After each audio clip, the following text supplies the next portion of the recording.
मालिकांची दुनिया या चॅनलमध्ये तुमचे स्वागत आहे. घरोघरी मातीच्या चुली या मालिकेच्या आजच्या भागात आपण बघणार आहोत की आता ऋषिकेश आणि जानकी गेल्यानंतर मात्र रणदिव्यांच्या घरी खूपच वातावरण शांत असतं. इकडे मात्र सगळेजण शांत बसले असतात.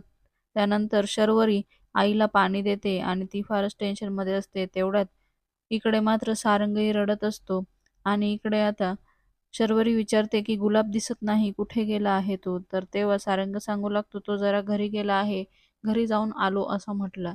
दुसरीकडे मात्र तिच्या आईला फारच वाईट वाटत असतं. त्यामुळे ती म्हणत असते की माझी तर इच्छाच नाहीये कुठल्या गोष्टीची. तर मात्र ऐश्वर्या काही बोलण्याच्या आधी आजी म्हणते, पण तो गुलाब घरी गेलाय तर त्याने स्वयंपाक वगैरे तर केलाय की नाही? तर मात्र आता काय माहिती असं म्हणून उत्तर शर्वरी आणि सारंग देतात. तेव्हा मात्र ऐश्वर्या म्हणते, तुम्ही काय करायचं आहे जाऊ दे आपल्याला. तुम्हाला जे आवडतं ते मला सांगा. मी प्रत्येकाच्या आवडीचं जेवण बनवते. आई तुम्ही काय खाणार ते सांगा. तेव्हा मात्र सुमित्रा म्हणते, माझी कसलीच इच्छा नाही, खाण्यापिण्याची पण इच्छा नाही. तेव्हा शर्वरी म्हणते, आई तू कोणासाठी स्वतःला त्रास करून घेऊ नको. तर आता मात्र ऐश्वर्यालाही कळतं की शर्वरी आता आपल्या बाजूने झाली आहे. इकडे मात्र सुमित्राला फार वाईट वाटत असतं की मला असं आतून वाटतं आहे की जे दिसतंय, जे घडतंय ते खरं नाहीच आहे. वेगळंच काहीतरी आहे. नानांनी वेगळं काही सुचवण्यासाठी जानकीकडे बोट नसेल केला ना, तिला सतत असं वाटायला लागतं की आपण चुकलो आहे आणि जानकी आणि ऋषिकेशची तिला आठवण येऊ लागते.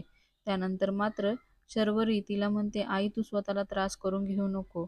आणि तिला सतत असं वाटतं की नक्कीच नानांनी आपल्याला काहीतरी वेगळं सुचवत होते आणि आपण काहीतरी चुकीचा अर्थ घेतला. आपला काहीतरी गैरसमज तर नाही झाला ना? तर आता मात्र ऐश्वर्याला घाम फुटतो. तर ऐश्वर्या आजीला खुणवते आणि आजी पुढे तिचं काम करायला सुरू करते. आजी म्हणू लागते, हे बघ मला माहीत आहे तू खूप भोळी आहे आणि तुझ्या मनात जी जानकीविषयी छबी निर्माण झाली आहे ना, त्यामुळे तुला त्रास होतो आहे. पण तू आता या गोष्टीचा विचार करू नको. तुझ्या नवऱ्याच्या वाईटावर होती ती आणि तू जे आता केलं आहे ते योग्यच केलेलं आहे. त्यामुळे आता काही तू तिला माफ करू नको, असं आजी तिला सांगत असते. इकडे मात्र सारंगलाही फार वाईट वाटत असतं. त्यानंतर शर्वरीलाही आजीचं म्हणणं खरं तर पटत नसतं, परंतु नानांसाठी ती सगळं काही ऐकत असते. इकडे ऐश्वर्या लगेच चान्स मारते आणि म्हणते, हो बरोबर आहे आई. तुम्हाला असं वाटत असेल की आता हे सगळं तुमच्यामुळे झालं आहे. लोक काय म्हणतील? लोक तुम्हाला नावं ठेवतील. हा सगळा गिल्ट तुम्ही घेऊच नका. खरं तर त्यांना जर हे सगळं शांतपणे मिटवायचं होतं तर त्यांनी मिटवलं असतं. त्यांच्या बायकोने एवढं केलं पण त्यांनी त्यांच्या बायकोला बोलले नाही. उलट बायकोची बाजू घेऊन ते तुमच्याशी भांडले, आईशी वाद घातला. खरं कोणी असं करतं का?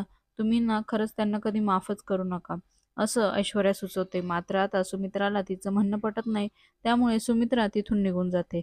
इकडे मात्र सुमित्रा गेल्यावर शर्वरी ऐश्वर्या म्हणते की शर्वरी वंश तुम्हीही जा, त्यांची काळजी घ्या.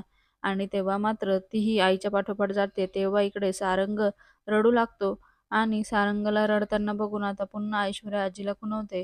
तर लगेचच ऐश्वर्या सारंगला शांत करण्याचा प्रयत्न करणार. तेवढ्यात सारंग म्हणतो की खरंच आजी, मला वाटलं नव्हतं आपल्या आयुष्यामध्ये आणि आपल्या घरामध्ये हा काळा दिवस येईल. कोणाची नजर लागली आहे ग आपल्या घराला? खरंच हे काय होऊन बसलं कळतच नाही. तर आता ऐश्वर्या डोक्याला हात लावते.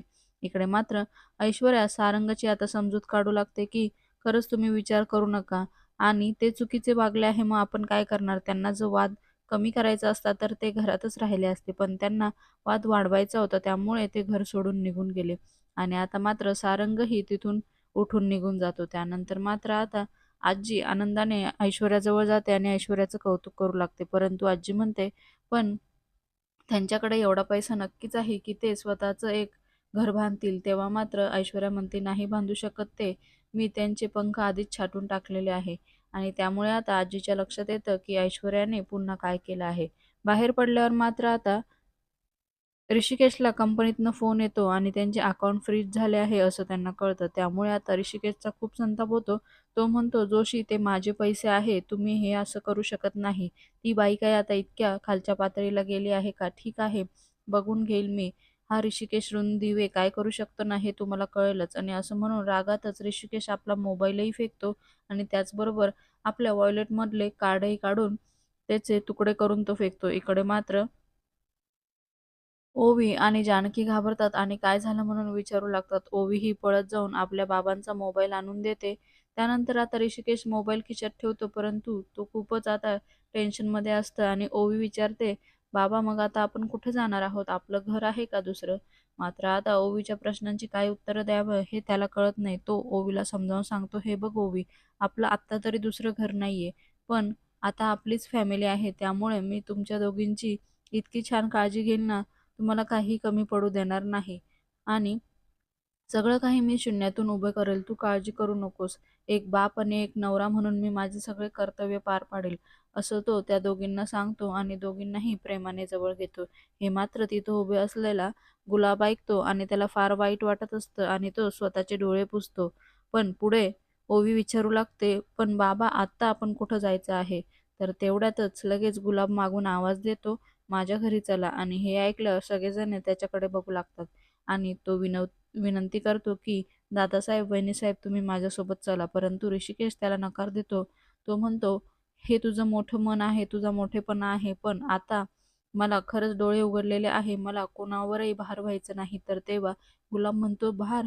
अहो, तुम्ही कसला माझ्यावर भार? तुम्ही तर सगळं हे उभं करून दिलेलं आहे माझं. तुमच्यामुळे माझं आयुष्य आहे. तुम्हीच माझं लग्नही लावून दिलं आहे." आणि असं म्हणून तो खूप विनवण्या करतो आणि त्यांना आपल्यासोबत घेऊनच जातो. इकडे मात्र घराकडे आल्यावर त्याच्या चाळीत जे वातावरण असतं ते बघून मात्र ओवीला फारच विचित्र वाटत असतं आणि इकडे कोणाचे भांडणं, कोणाचं काय, असं सगळं वातावरण ओवीला पहिल्यांदाच बघायला भेटतं. इकडे मात्र गुलाबची बायको एका बाईशी भांडत असते, की "माझे पापड चोरले" आणि पापडावरनं खूप वाद घालत असते. इकडे मात्र मागे उभे असलेल्या ऋषिकेश जानकीकडे तिचं लक्ष नसतं आणि ती खूप मोठमोठ्याने भांडत असते. तेवढ्यात आता ती काठी घेऊन त्या बाईला मारायला निघते आणि मागे वळून बघते, तर मात्र इकडे ऋषिकेश, जानकी खूप घाबरून जातात आणि तेव्हा तीही डचकते, की "दादा, वहिनी, तुम्ही इथे या, या, आत या." आणि असं म्हटल्यावर ते दोघेही जण त्यांना आत घेऊन जातात. आतमध्ये गेल्यावर मात्र आता तिला प्रश्न पडतात, की अचानक दादा-वहिनी आपल्या घरी कसे काय आले? दुसरीकडे मात्र ऐश्वर्या तिच्या वडिलांशी फोनवर बोलत असते आणि तिच्या वडिलांना फारच आनंद झालेला असतो आणि ते सांगतात, की 20-25 किलो मिठाया वाटाय रे. मला तर खूप आनंद झाला आहे. आज माझ्या मुलीने इतकं छान राजकारण खेळलेलं आहे. तेव्हा ऐश्वर्या म्हणते, "दादा, आत्ताच खुश होऊ नका. आपल्याला मात्र आता मुळशीवर राज्य करायचं आहे अख्ख्या." तर तेव्हा तिचे वडील म्हणतात, "हो, करूया ना, का नाही?" आणि असं म्हणून त्यांचं बोलणं होऊन ते फोन ठेवून देतात. इकडे मात्र गुलाब दादा-वहिनींना घेऊन येतो आणि त्यांचं सामान बघून त्याची बायको अनेक प्रश्न विचारू लागते. "हे कुठं बाहेर चालले आहे का?" तर तेव्हा तो म्हणतो, की "हिला फारच प्रश्न असतात. तू आत्ता जा, त्यांना पाणी आण, नंतर मला प्रश्न विचार." पण तिला फारच प्रश्न विचारायचे असतात म्हणून ती एक-एक प्रश्न विचारू लागते आणि आता जानकी बसलेली असते. मात्र तिच्या अशा प्रश्नांमुळं ती उठून उभी राहते. तेवढ्यातच आता ती पाणी आणते. पाणी त्या दोघांना दिल्यानंतर मात्र पुन्हा गुलाब म्हणतो, "वहिनीसाहेब, बसा ना." तर जानकी बसते, परंतु ऋषिकेश काही बसत नाही. त्यानंतर आता त्याची बायको म्हणते, "तुम्ही जरा बाहेर चला, मला तुमच्याशी बोलायचं आहे." आणि ओवीचा पाण्याचा ग्लास घेते आणि ओवी मात्र ते पाणी पिताना तोंड वाकडं-तिकडं करते, कारण तिला अशा वातावरणाची सवय नसते. दुसरीकडे मात्र त्याची बायको त्याला बाहेर घेऊन जाते आणि इकडे आता जानकी ऋषिकेशला पाणी देते, परंतु ऋषिकेश पाणी प्यायलाही नकार देतो, कारण त्याच्या डोळ्यामधनं अजूनही अश्रू वाहत असतात. सारंग, शर्वरी आणि आई त्याला काय बोलले किंवा जानकीला काय बोलले हे आठवून-आठवून त्याला खूप त्रास होत असतो आणि अजूनही त्याच्या डोळ्यातनं अश्रू वाहतच असतात. बाहेर आल्यावर मात्र गुलाबची बायको त्याला विचारू लागते, "हे काय सगळं प्रकरण आहे?" तेव्हा गुलाब घडलेला सगळा प्रकार तिला सांगतो. त्यामुळे तिला वाईट तर वाटतं, परंतु ती म्हणते, "अहो, आपलं घर इतकं छोटं आहे आणि या घरामध्ये आपण त्यांना कसं ठेवणार?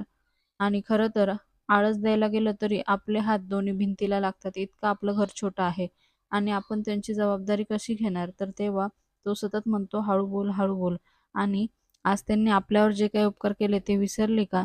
असं म्हणून तो तिला शांत करण्याचा प्रयत्न करतो आणि आता स्वयंपाकाचं बघ असं सांगतो. तेव्हा ती म्हणते, "हां, ठीक आहे. बेसन संपलं आहे. बेसन आणून द्या. बेसन करते." आणि असं म्हणून तो चप्पल घालतो आणि म्हणतो, "हां, आणून देतो." तो निघून गेल्यावर मात्र ती मनाशी म्हणते, "आता माझ्याच डोक्यावर किती काम आहे काय माहीत नाही. अजून ह्यांना पण आणून ठेवलं आहे. काय ते कळत नाही." आणि जर कधी आई-साहेबांना कळालं तर काय होणार? तर इकडे गुलाब म्हणतो, आईसाहेबांना कळालं तर कळू दे. तर ती म्हणते, तुमची नोकरी गेली तर? तर तरी तो म्हणतो, गेली तर जाऊ दे, नोकरीचं काय, नोकरी दुसरी भेटेल. दुसरीकडे ती मनाशी म्हणत असते की काय माहिती काय होणार आहे पुढे आणि कसं मी सांभाळणार आहे. खरं तर माझ्या डोक्याला फार टेन्शन झालेलं आहे, अशी ती चिडचिड करत असते. आणि आता ह्या पाहुण्यांचा कसा पाहुणचार करायचा असंही ती मनाशी म्हणत असते. दुसरीकडे घरामध्ये मात्र जानकी ऋषिकेशला समजावत असते की मला तर अजूनही वाटतं आहे की आईंशी एकदा बोलायला हवं. तर तेवढ्यात मात्र ऋषिकेशला प्रचंड राग येतो आणि तो म्हणतो, काही गरज नाही आईशी बोलायची. पण परत तो मध्येच थांबतो आणि म्हणतो, रणदिवेबाईंशी बोलायची अजिबात गरज नाही. खरं तर त्या घरातल्या कुठल्याही व्यक्तीशी मला बोलायची इच्छा नाही आणि काही मला गरजही वाटत नाही आणि तू मला आग्रह करू नको, असं तो चिडून बोलत असतो. इकडे ओवी मात्र सगळं ऐकत असते. पुढील भागात आपण बघणार आहोत की आता ऋषिकेश ओवीची समजूत काढत असतो की सगळं काही व्यवस्थित होईल आणि तेव्हा मात्र जानकी म्हणते, आपलं कोणी नाही असं म्हणू नका. अजून कोणीतरी आहे ज्यांना तुमची फार काळजी आहे. तेव्हा ऋषिकेश म्हणतो, असं कोणीही नाही. तरी पण जानकी त्याला समजावत असते. इकडे जानकी ओवीला घास भरवते.